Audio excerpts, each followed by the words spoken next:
Welcome back, guys. How are you? You know, what would you do if you kept hearing a bell ringing in your ear? And that bell was like a warning bell. The warning bell is sounding off because you told people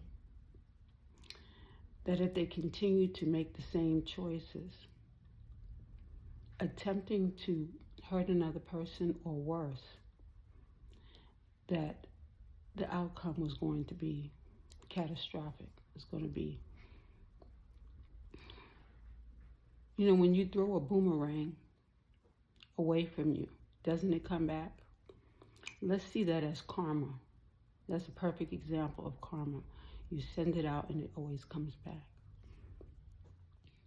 Today we're going to talk about two sisters, Ruth and Shirley. Ruth was the big sister, so she was overprotective of her younger sister. But she did tell her sister, she warned her sister of so many different things. But lying was one of the main things, because she said, I'm telling you, if you continue to lie, things are going to turn out horrible. I'm telling you. One day all these lies are going to catch up to you. And she said, you know what? Just lie for me this one more time, and I'll work on it. She met a man. Now, people do online dating. People getting married and, coming into the country, what have you. So she wanted this guy to come to this country to marry her because she wanted the stability and he wanted citizenship. So the exchange seemed wonderful, to both parties.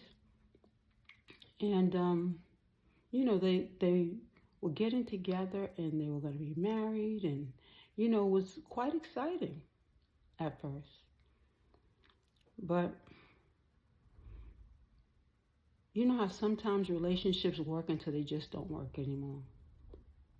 So that's what the outcome was. It didn't work out. But it really didn't work out because there was another individual in the picture.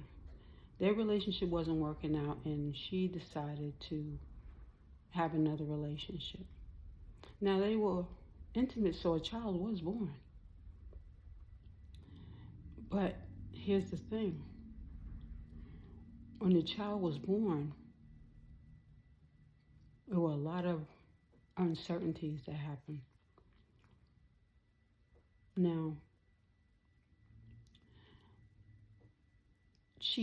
they weren't getting along, and she decided that she was going to engage in another relationship. But the guy found out. So he decided he wanted no parts of it. First, the guys were fighting. And then the guy said, you know what? I don't need this. And he went off. And he ended up finding someone else. But he made sure that he would still take care of his responsibility. So he left money. And this is the money that the families are all fighting over. This is the money that she decided she's going to rent vehicles to have gang stalkers roam the neighborhood to find the daughter and unalive her.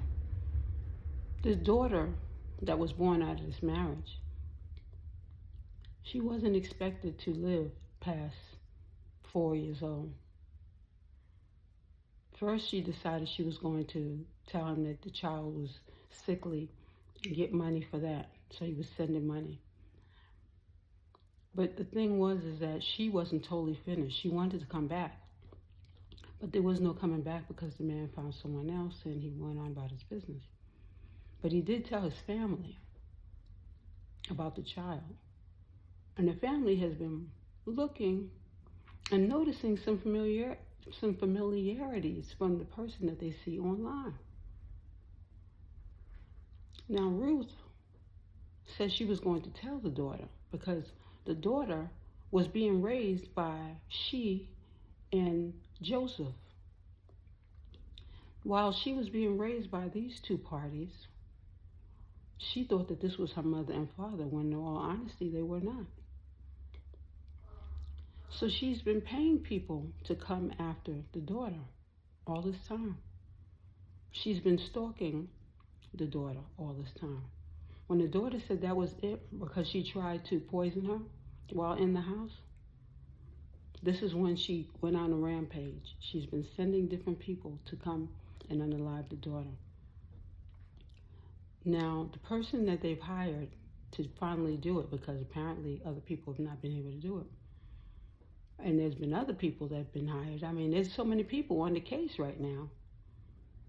But this one young man who has had a history of alcoholism and other problems, and also been raised as the sibling of the daughter, because thought she had totally different parents. They've invited him to, or sequestered him to do the job. And if he does the job, if he so much as attempts to do the job, the outcome is not going to be great. Let us go in prayer, be in prayer. Because people, when they think when money is the capital of your household, when money is everything to you, and you think that you could take advantage of other people, and you think you can try to unalive other people, God knows best. Now, usually I wouldn't even put something like this out there. But during this day and time, people have a tendency to make some really unhumble choices. And they are not aware that history shows itself. If the authorities decide that they're going to get the necessary blood tests, they're going to find who the parents actually are, and they're going to find out that the blood types don't match. Now, also, the father has been sickly because he made a choice to come after the daughter as well. Well, the person who thought that was, everybody knew but the daughter, So let's pray for people, because it seems as though people have a tendency to think that money is going to rule everything and that they do not have to worry about the consequences. And some people might say, oh, what kind of story is that? It's a story that people need to hear so that they can learn from other people's mistakes. So that's it all, folks. Hopefully people will learn from this story that it's not really a good choice to be made when you are trying to act as though you are God. God is the head of all of our households, and God is the one who's given us life. What gives another person the rights to try to take another person's life? All for the love of money. That's been my word, Indigo Moon.